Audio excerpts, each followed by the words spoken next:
At Thanksgiving, Aunt said. You're so brave to share. And I thought, bravery was staying alive back then. Her hand was still warm on my forearm when she said it, nails painted this chipped mauve color that matched the lipstick she'd worn for as long as I can remember. The table was a mess of cranberry smears and crumpled napkins, the turkey carcass demolished and pushed towards the middle like a centerpiece of defeat. I could feel everyone else pretending not to listen, their forks suddenly very interesting, their eyes a little too focused on scraping the last bits of gravy off their plates. My throat was tight the way it gets just before I either cry or start saying things I can't take back. The cheap supermarket wine burned in my stomach. My dad cleared his throat. My mum smiled too hard at the bread basket, like carbohydrates might save her. I just sat there, hard hammering, hearing Aunt's words echo. So brave to share. It was just a story, I said, instantly regretting how dismissive that sounded, because it wasn't just a story. My palms were sweaty under the table, pressing crescents into my jeans. It's not, I didn't. I wasn't trying to be brave. My voice trailed off. Aunt squeezed my arm again like she could press gratitude into me by force. Still, she said, nodding in that slow, serious way, not many people could talk about something like that. In front of family. The word family sounded heavy in her mouth. Across the table, my father's jaw flexed. My mother finally looked up, her eyes bright and shiny in a way that meant there'd be a conversation later. The clink of cutlery and distant sound of football on the living room TV wrapped around us like static. It was the first Thanksgiving I'd spent with my extended family since I started talking publicly about my childhood. Not TikTok public or published memoir public. Just public enough that people outside our four walls knew that Strict hadn't really covered it. I'd written a guest post for a small mental health blog a couple of months earlier. I didn't use my parents' names, or say where we lived, but apparently, my father punching a hole in the wall next to my head when I was 12 because I spilled soup on the carpet was specific enough for Aunt to recognize the story. When she sent me a private message, I read something today that reminded me of you. Was it yours? My stomach dropped straight through the floor. If you'd met my family at a holiday gathering any time before all this, you'd have seen what everyone else saw, loud, slightly chaotic, but loving in a we tease because we care sort of way. My dad was the jokester, the guy with a beer in his hand and a story about work, cursing about idiot bosses, in a way that made everyone laugh. My mum was the hostess, fussing over plates and making sure everyone had seconds, acting like the exhaustion around her eyes was a badge of honor. I was the smart one, the first to go to college. If you'd asked me back then, I would have given you some neat line like, "Oh yeah, my parents were strict, but they meant well." That was the script. That's the thing about scripts. You don't realize you're reading from one until someone hands you a different set of lines and your whole body flinches. I grew up in a 2-bedroom house that somehow held 4 people and a constant storm.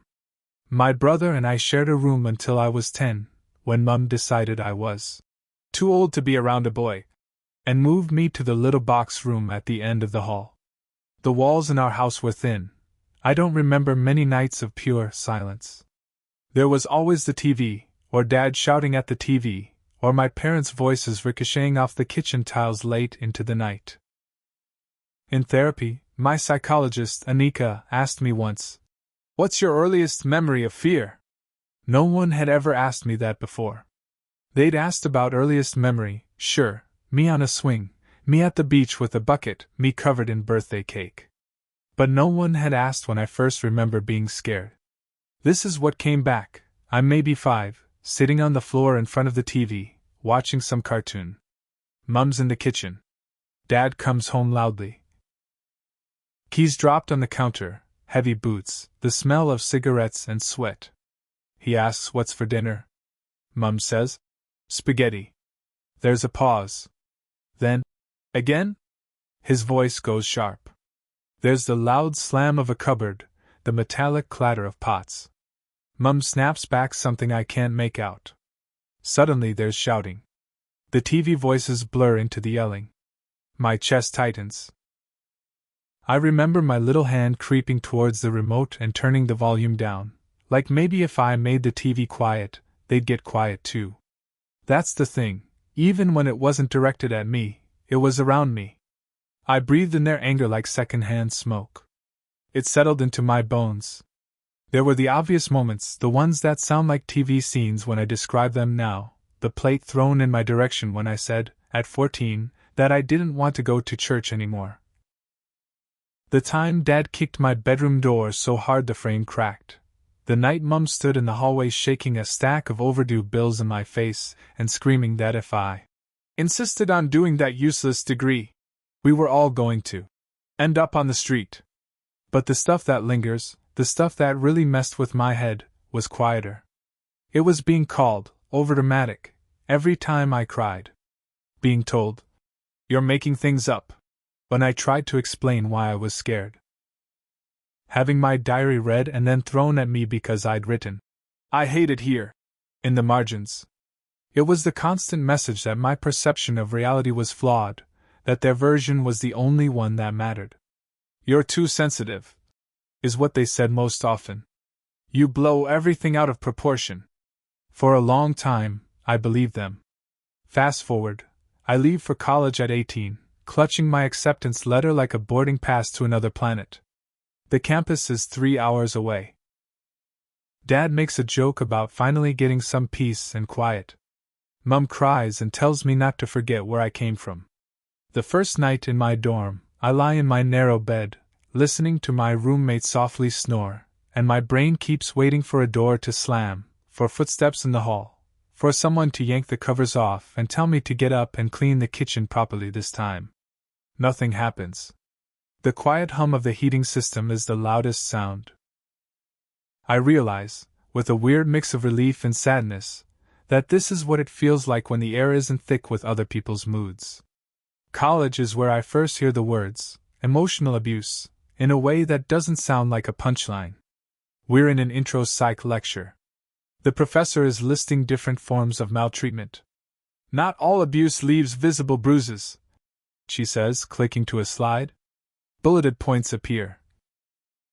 Chronic criticism, humiliation, threats, unpredictable rage, parentification. The back of my neck prickles.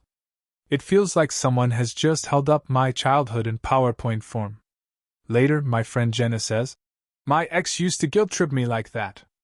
It was so emotionally abusive." It sounds casual when she says it, but something twists in my chest. I want to say, "My parents do that," but the words get lodged in my throat. I laugh instead and say, "Wow, he sounds like a nightmare," and we move on. It takes years, literal years, before I say the phrase, emotionally abusive, and my parents, in the same sentence. And when I do, it's not to them, or even to a friend. It's to a stranger in a therapist's office, my fingers mangling the edge of a tissue. By then, I'm 27, back in my hometown after a breakup and a layoff and a slow-motion collapse of all the coping mechanisms I'd built. The panic attacks, which had taken a little break in my early 20s, decide to make a comeback tour. I'm teaching a class of restless year 7s as a casual teacher, and suddenly my vision blurs, my heart slams, and I'm convinced I'm going to pass out in front of 30 12-year-olds. I don't. I get through it somehow. But afterwards, in the staff bathroom, hands shaking under the dryer, I look at myself in the mirror and think, okay. This isn't normal. You need help. So I go see Anika. The first few sessions, I stick to safe territory: stress, work, the breakup, the general feeling of being vaguely defective. She asks about my family. I say, "They're strict, but they love me." She nods and doesn't push. Then one session, she asks, "What happens when you make a mistake?" It seems like a simple question. I start to answer, and somehow, instead of talking about missing a work deadline, I'm telling her about the time I dropped a glass in the kitchen when I was 9 and Dad made me kneel on the floor picking up the pieces while he told me how careless and stupid I was. My voice cracks halfway through. She doesn't say anything for a bit, just looks at me with this steady, kind gaze that makes it really hard to keep performing the brave little soldier routine. Can I offer a word? She says finally. I nod.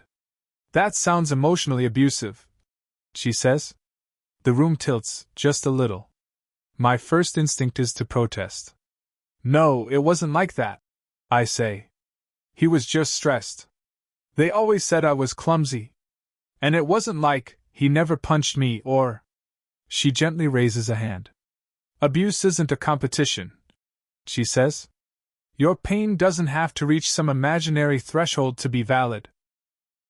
When a child is repeatedly shamed, threatened, or made to feel unsafe, that's abusive, even if they're also fed and clothed. Something in my chest, this tight knot I've been carrying for as long as I can remember, pulls taut.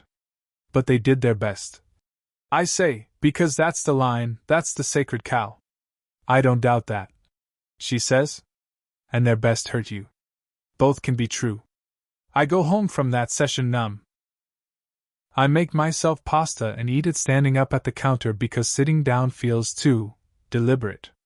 My phone buzzes with a text from Mom. Are you coming for dinner Sunday? Haven't seen you in ages. Dad says hi. My heart jumps the way it always does when I see her name. I stare at the screen and think about the word Anika used. Abusive. I lock my phone and pretend I didn't see it for an hour. This is the slow, unglamorous part of healing that no one talks about when they romanticize. Cutting off toxic people. It's not clean. It's not one big fight and then freedom. It's 1,000 tiny decisions, like answering a text or not, like going home for dinner or making an excuse, like deciding how much truth you can stand in any given conversation. For a while, I choose avoidance. It's the only way I know how to keep from falling apart. I still see them, but less. I don't bring up therapy. When they make digs. Oh, look who finally decided to visit. Or, must be nice not to have real responsibilities. I swallow it. I go home, curl up on my couch, and cry. Rinse, repeat. Then I find this online community. Bloggers and small accounts sharing about childhood trauma, boundaries, generational cycles. I lurk for weeks, reading posts at 2 a.m., hands pressed to my mouth. It's like someone has crawled into my brain and taken notes.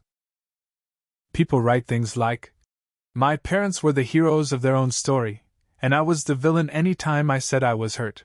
And I have to put my phone down and walk around my apartment because my skin feels too tight. Eventually, one of the blog admins posts a call for guest stories. You can be anonymous, she writes.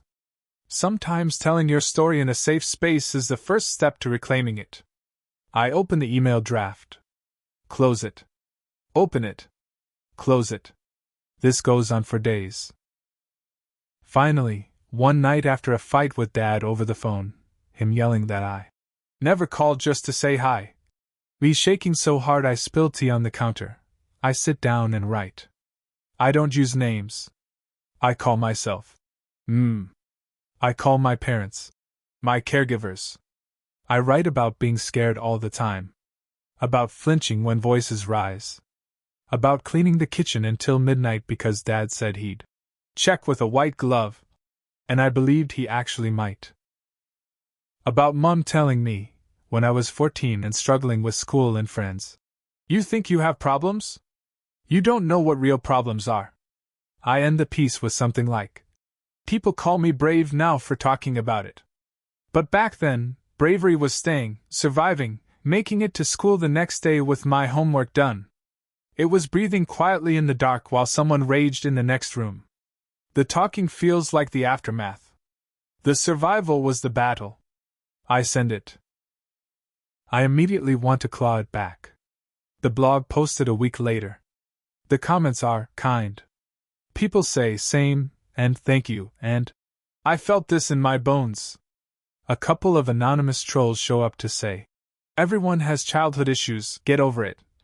But they're drowned out by the people who get it. For the first time, I feel less like a freak and more like someone describing a common, awful thing. I don't think anyone in my family will see it. It's a small blog. The internet is huge. It feels safe. and then Aunt messages me. Hey love. This might be weird, but I read something online today and it sounded a lot like your story. If it is, I just want to say I'm sorry I didn't see more when you were younger. I'm sorry I didn't do more. You're so brave to share. My whole body goes cold. I stare at the message, reading it over and over. My first reaction is panic. She knows, she knows, she knows, quickly followed by this strange, aching gratitude. Someone saw. Someone outside the four of us saw. I type, yeah? That was mine. Delete. Type, thanks for reading. Delete. Finally I write, yeah, that was me. It's been a lot. Thank you for saying that. She replies, if you ever want to talk about it, I'm here. I mean that. We don't talk right away. Life does its thing. Work, bills, sleep, therapy, repeat. Then Mum calls to invite me to Thanksgiving at Anne's place. I hesitate. I know now that Anne has read my story. I don't know if she said anything to my parents. The idea of walking into that house, of eating turkey and pretending like we all didn't just have our collective guts spilled on the internet, makes me feel dizzy. Everyone will be there, Mum says. Auntie's so excited. You will come, won't you? Her voice drops on the last part, the familiar guilt plea blend. I say, I'll think about it. She sighs dramatically, like I've already said no. In therapy, I bring it up. Part of me wants to go, I tell Anika. Part of me wants to stay home and eat instant noodles and not risk having a panic attack over stuffing. What would you need in place to feel even slightly safer if you went? She asks. An escape plan, I say immediately. My own car. A text buddy I can message if I start to spiral. We work out a plan. I set expectations with myself. I can leave anytime. I don't have to stay for dessert. If anyone brings up the blog in a hostile way, I can say, I'm not discussing that right now, and go to the bathroom or to my car. I say yes. Which is how I end up at Aunt's house with a store-bought pumpkin pie and a heart rate that could power a small motor. The air smells like roasting meat and cinnamon. Kids dart around shrieking. There's football on in the living room. It's painfully normal. Aunt hugs me at the door, lingering a second longer than usual. I'm so glad you came, she says, and there's an undertone there I can't quite name. Mum fusses about my weight. You're too thin. Are you eating properly? Dad gives me a one-armed, manly hug and a look who decided to show up. But his tone is almost joking, not sharp. It's disorienting. I keep waiting for the other shoe to drop. Dinner happens. Turkey, mashed potatoes, the works. The usual small talk. Cousin drama. The great stuffing recipe debate. It's fine. Then, at some point, Anne taps her glass with a fork. Okay, she says. Before we all fall into a food coma, let's go around and say one thing we're grateful for this year. My insides clench. I have always hated this kind of thing. Forced vulnerability. Performance gratitude. I can feel words building in my throat like steam behind a valve. It goes around the table. My promotion. The baby. Good health. When it gets to me, everyone's eyes land on my face. I could say something simple. My job. My friends. It would slide right by. But the thing about starting to tell the truth is that lying, even small, socially acceptable lies, starts to feel physically uncomfortable. So I take a breath. My hands are shaking. I put my fork down so no one sees. I'm grateful that I'm still here, I say. And that I can talk about things now that I used to have to pretend weren't happening. The table goes quiet in that particular, charged way. Someone's fork scrapes against porcelain. The football commentary from the living room feels suddenly louder. What things?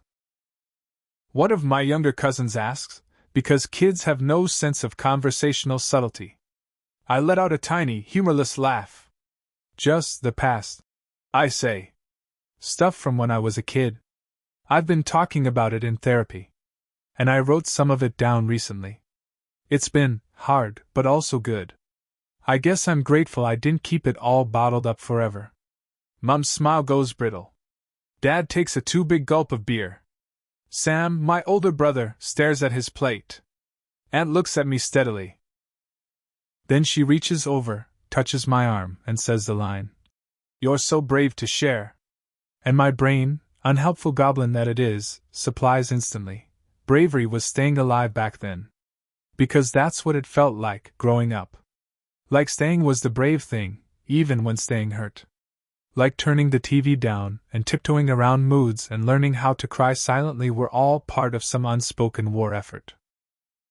Sitting at that table, 30 years old with mashed potatoes on my plate and a mortgage half paid, I feel both that kid and this adult at the same time. My heart is pounding against my ribs.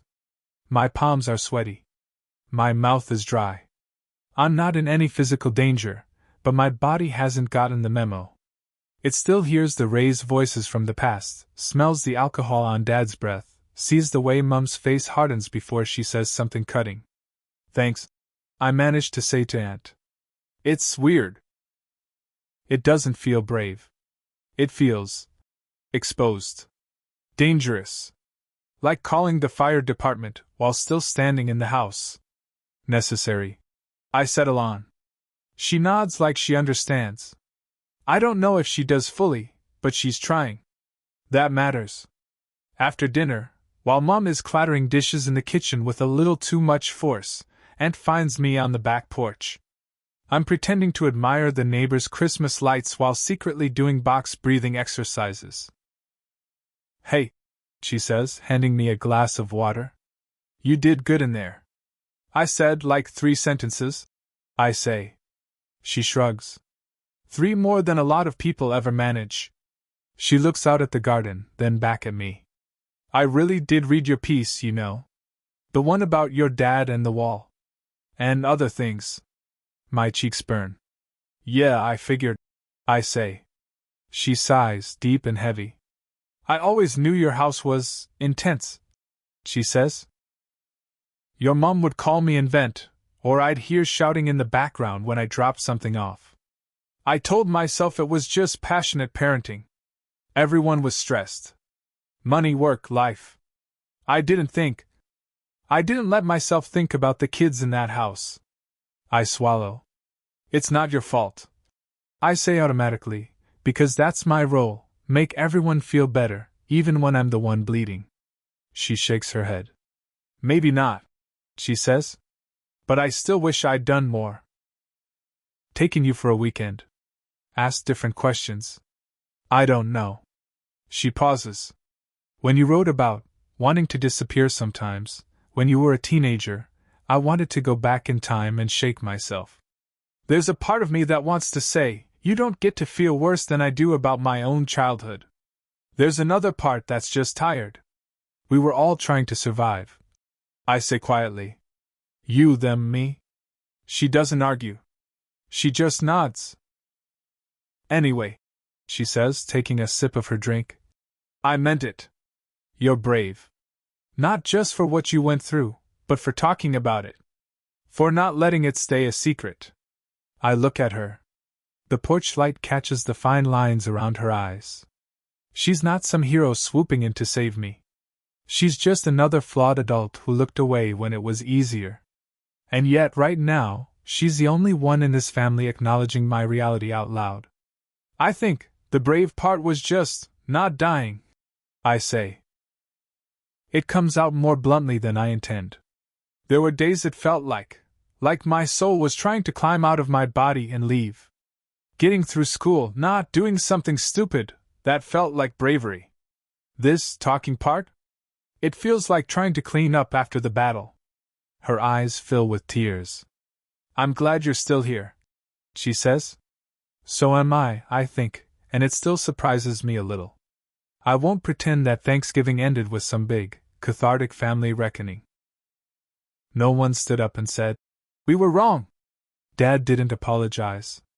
Mum didn't weep and beg forgiveness. This is real life, not a movie. After the porch conversation, we went back inside. People had pie. Mum made a pointed comment about not living in the past. Dad asked me if I'd seen the latest crime show. Life went on. What changed, for me, was internal. For the first time, someone from inside the family system had looked me in the eye and said basically, "I believe you." It didn't erase anything, but it loosened something inside me. I realized I'd been holding my breath my whole life, waiting for that. Later that night, back in my apartment, my phone buzzed. A text from Mum: "You made things so awkward today. Why do you have to bring up negative stuff? Can't you just be grateful and move on?" My chest tightened. The old response would have been to panic, to call, to apologize for making her uncomfortable, to try to explain myself into some version of acceptance. Instead, I put the phone down, went and brushed my teeth, stared at myself in the mirror for a minute. Bravery is staying alive back then, I told my reflection softly. Bravery now is not abandoning myself. When I came back, there was another message, from Aunt this time. If your mum gives you a hard time, remember, you're not crazy. I saw what I saw. I'm here if you want to talk. I typed thanks. That means a lot. I'm okay. Just tired. She sent back a heart. Simple, quiet. I didn't answer Mum's text that night. Or the one after that. When I did respond, 2 days later, I wrote, "I'm grateful for many things. I'm also allowed to talk about hard stuff. I won't pretend my childhood was fine just to make everyone comfortable. I love you. I'm also taking care of myself now." She didn't respond right away. Eventually she wrote, "You always make me the bad guy." I stared at those words and felt strangely calm. At least now you know what it's like, I thought, and then immediately felt guilty, because spite is still my least favorite part of myself. I don't have a neat bow to tie on this. I'm still going to therapy. I still flinch when someone raises their voice too suddenly. I still have nights where my heart pounds for no reason and old memories show up uninvited like bad party guests. My relationship with my parents is complicated. Low contact, as the internet would call it. I see them at holidays sometimes. I leave early. Sometimes I don't go at all. But I keep telling the truth. To my therapist. To my journal. Sometimes to strangers on the internet, like now. Every time I do, that little kid in me who turned the TV down to keep the peace looks up and sees an adult version of herself choosing not to lie. That counts for something. So yeah? At Thanksgiving, Aunt said, "You're so brave to share." And I thought, bravery was staying alive back then. Both are true. The survival was brave. So is the sharing. They're different kinds of courage, one clenched and quiet, one shakier and louder. If you grew up like me, caught between people who hurt you and people who say, "But they tried their best," you're not crazy for feeling confused. You're not disloyal for telling the truth. You're not making things up because someone else doesn't like how they look in your story. Sometimes bravery is just not dying. Sometimes it's walking into a house that still smells like old fights and saying 3 shaky sentences about your reality. Sometimes it's not answering a text right away. Sometimes it's hitting post on a long ramble to strangers because your chest feels too tight and you hope that, somewhere out there, someone will read it and think, same. That's why I'm writing this now. Not because I'm proud of my bravery. Honestly, I still mostly feel scared. But because 10 years ago, I needed to hear someone say, "You're not exaggerating. It really was that bad. You're not weak for being affected. You're not ungrateful for remembering." If that's you right now, consider this my version of Aunt's hand on your arm. I see you. You're still here. That, in itself, is a kind of courage. The talking part? We can figure that out together.